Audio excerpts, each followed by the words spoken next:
इस टाइम इनके यहाँ आया हुआ हूँ और मैं इनसे जानूंगा क्या हुआ है। भाई साहब, आप बताएं आपके साथ क्या हुआ है। मेरा नाम रविंद्र सिंह है। मैं एडवोकेट हूँ, अम्बा न्यायालय में वकालत करता हूँ। ये हमारा घर है राजी पेट्रोल पंप के पास अम्बा। और यहाँ पर नाइट में 8:30 बजे की बात है। हम लोग सब घर पे सो रहे थे, आराम से बैठे थे, तो हमारे बहनोई बड़े वाले बाहर से आए और गेट पे खड़े थे। तो कुछ लोग चुनाव प्रचार करने के लिए आए थे। उसमें 4-5 लोग थे जो चुनाव प्रचार कर रहे थे यहाँ और वोट मांग रहे थे। भाई साहब हमें वोट देना है। वोट के लिए भाजपा के नेता थे वो। उनके नाम है विशाल शर्मा और करू शर्मा, जो पूर्व पार्षद है भाजपा वार्ड क्रमांक 12 से, और विनोद शर्मा, और क्या नाम उसका, सनी शर्मा और ऋषि शर्मा, जयप्रकाश शर्मा, सत्यप्रकाश शर्मा, ऐसे कुछ पंडित थे, ब्राह्मण समाज के लोग थे जो यहाँ आए और मतलब गाली गलौज करने लगे। तो पहले तो उन्होंने वोट मांगा और बात की, तो हमने ये कहा आप यहाँ से जाइए। अब मतलब शराब वराब पीने लगे, गाली गलौज करने लगे। तो मना किया, भाई साहब यहाँ दारू वारू मत पियो, घर जाओ अपने। तो वो लोग गाली गलौज करने लगे। तो हमने उन्हें हटाया तो वो नहीं माने। तो फिर मारपीट हो गई। फिर वो लोग तैयारी करने के लिए यहाँ से चले गए और फिर बंदूक ले लेके, कट्टे, बंदूक, पिस्टन, जो भी उनके पास हथियार थे वो लेके आए। फिर यहाँ मारपीट हुई, गोली फायरिंग की। इसकी वीडियो भी हमारे पास है ना। हमने वीडियो बनाया है, बाकायदा बहुत मारपीट हुई। उसकी पूरी घटना के बाद यहाँ मैंने पुलिस बुलवाई, पुलिस को फ़ोन किया, पंकज यादव और कर्मचारियों के लिए फ़ोन किया। तो पुलिस वाले आए यहाँ, पुलिस ने यहाँ पूरी घटना देखी। उसके बाद हम लोग थाने गए। पुलिस ने ये कहा कि आप थाने चलिए, आपकी एफआईआर होगी। वो लोग भी थाने पहुँच गए। हमारे घर की बात है, हमारे घर में मतलब घर में आके उन्होंने मारपीट की। घर के और भी परिजन थे, मेरी बहन थी, मेरे और भी भांजे थे, सबकी मारपीट की और मतलब मेरे सहित, और मतलब फायरिंग की। उनका मकसद था जान से मारने के लिए आए थे वो, है ना। उसके बाद हम लोग थाने गए। टीआई साहब से हमने कहा कि साहब ऐसी सी बात है, हमारे साथ घटना हुई है, और हमने सारी बात टीआई साहब को समझाई। तो टीआई ने एफआईआर लेने से मना कर दिया, कहा कि भाई मेरे पास ऊपर से दबाव है, मैं कुछ नहीं कर सकता, मैं तुम्हारी रिपोर्ट नहीं ले सकता।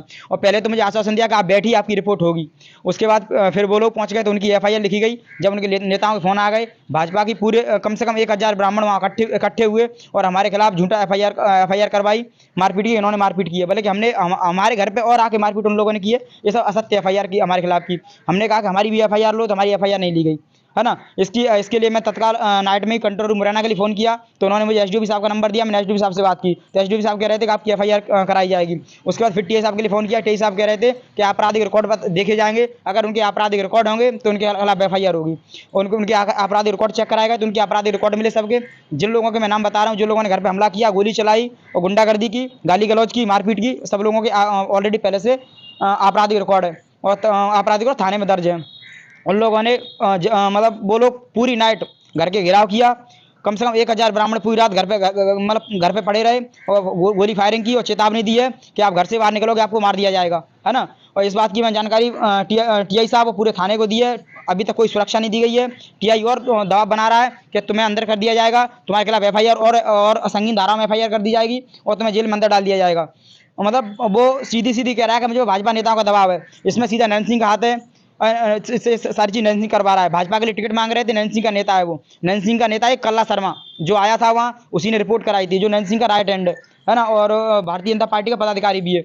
ऐसे सारे जितने भी नेता ब्राह्मण थे भाजपा के, वो सारे नेता ब्राह्मण इकट्ठे थे वहाँ और वो एफआईआर कराने के लिए आए थे ताकि इन्हें कुचला जा सके। क्यों? क्योंकि हम समाज की लड़ाई लड़ते हैं और मतलब दीन दुखी दबे कुछ लोगों की लड़ाई लड़ते हैं। इसलिए वो लोग चाहते हैं कि ये लोग समाज की बात ना उठाएं, समाज की बात ना करें, शांत रहें और हमारे खिलाफ झूठे षड्यंत्र बना के, पूरे योजना बना के एफआईआर कराई जा रही है ताकि ये लोग समाज की बात ना रखें और समाज सामने बोले ना, मतलब किसी के सामने आवाज़ ना उठाएं और ब्राह्मणी गुलामी करें, ब्राह्मण सामने दब के रहें।